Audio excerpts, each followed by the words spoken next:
अब हम लोग देखने वाले हैं प्रॉपर्टी ऑफ डिटर्मिनेंट, और उसके हम लोग पहले पॉइंट को देखने वाले हैं। पहला पॉइंट क्या कहता है, तो इस पॉइंट में क्या लिखा है, इस पॉइंट में लिखा है कि अगर किसी भी डिटर्मिनेंट का रो और column has all zeros then value of determinant is zero.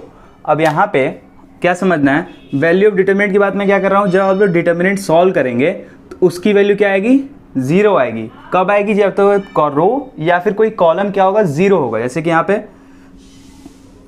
या तो ऐसे कोई होगा, मतलब यहाँ पे ऐसे एलिमेंट है, ये एलिमेंट।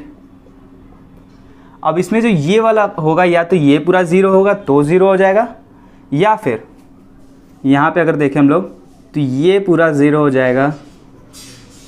अब ये कोई भी रो कोई भी कॉलम हो सकता है, पर सारे एलिमेंट अगर ज़ीरो हो रहे हैं तो यहाँ पे हम लोग क्या देखना है कि वो पूरा डिटर्मिनेंट को क्या कर देगा, ज़ीरो कर देगा। नेक्स्ट पॉइंट क्या है, इसमें क्या बोला है, इफ़ टू रोज और column are interchange then new determinant is equals to negative of second determinant.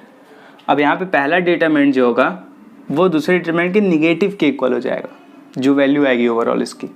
ठीक है, तो इसका अगर एग्जांपल देखना है तो यहाँ देखते हैं, अगर ए बी सी और डी दिया है तो अगर हम लोग क्या करते हैं, R1 चेंज टू R2 करते हैं, तो मतलब क्या है, R1 या R2 ये चेंज करना है, ठीक है, आ जाएगा सी डी।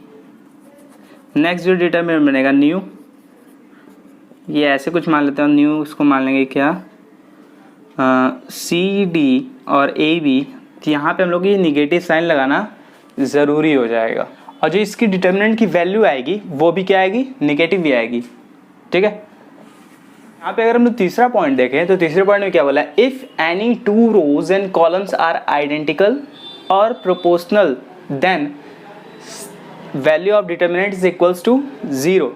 अगर यहाँ पे एग्जांपल देखते हैं, अगर यहाँ लिखा है 1 2 3, यहाँ लिखा है 4 5 6, और यहाँ मान लेते लिखा है 2 4 और 6, तो यहाँ पे हम लोग अगर ध्यान से देखें तो ये जो पहला रो है और ये क्या है, दूसरा रो है, वो दोनों क्या एक दूसरे के प्रोपोर्शनल हैं। मतलब यहाँ देखिए, अगर इसको 2 से डिवाइड कर दे इसको, तो क्या बन जाएगा, ये 1 2 3। अब देखिए साफ से समझ में आ रहा है कि इक्वल है, और डिवाइड नहीं करते तो क्या समझ आता है कि प्रोपोर्शनल है। तो यहाँ हम लोग क्या लिख सकते हैं, R1 is proportional to R2। जैसे ही ये होता है तो डिटर्मिनेंट की वैल्यू हम लोग क्या लिख सकते हैं, ज़ीरो। अब देखिए प्रॉपर्टी जब कभी भी हम लोग को लगानी होती है, हम लोग सीधे लिख देते हैं from the property of determinant, if any two rows or column are identical or proportional we can say that the value of determinant is equals to zero। तो हम लोग को ये डायरेक्ट लिखना होता है, क्वेश्चन जब सॉल्व करते हैं तो ये क्या होगा, वैल्यू जीरो होगी। आप इसको सॉल्व करके भी देख सकते हैं, इसकी वैल्यू क्या आएगी, जीरो आएगी।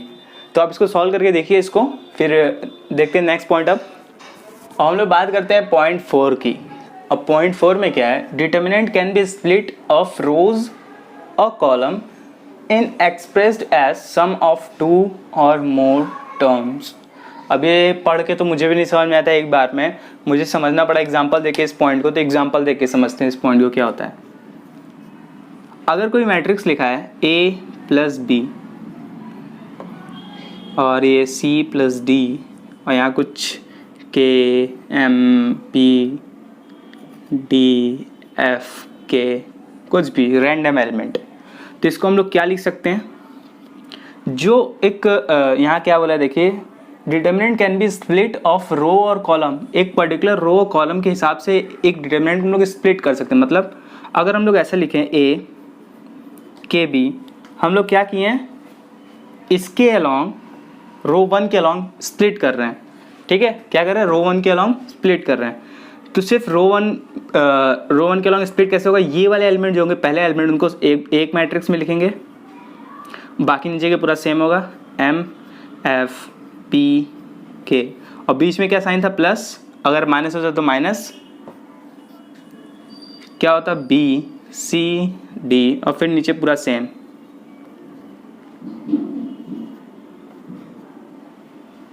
यही अगर एक और कोई एलिमेंट होता तो वो तीसरे पार्ट में भी टूट सकता था।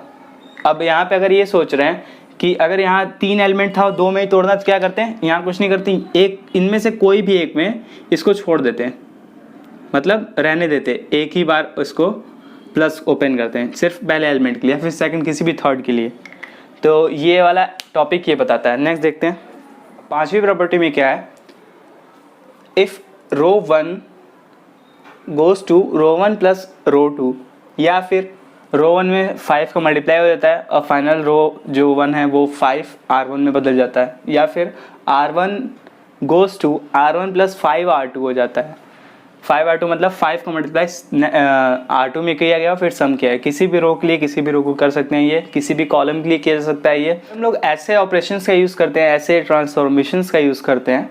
तो जो बी रिजल्टेंट मैट्रिक्स आता है उसका अभी भी डिटर्मिनेंट की वैल्यू ए होती है, और जो पहले था उसकी भी ए ही थी, तो कभी चेंज नहीं होता। मतलब इन सारे ट्रांसफॉर्मेशन को लगाने से डिटर्मिनेंट की वैल्यू पे कोई इफेक्ट नहीं पड़ता है। ठीक है, तो ये प्रॉपर्टी ऑफ डिटर्मिनेंट था।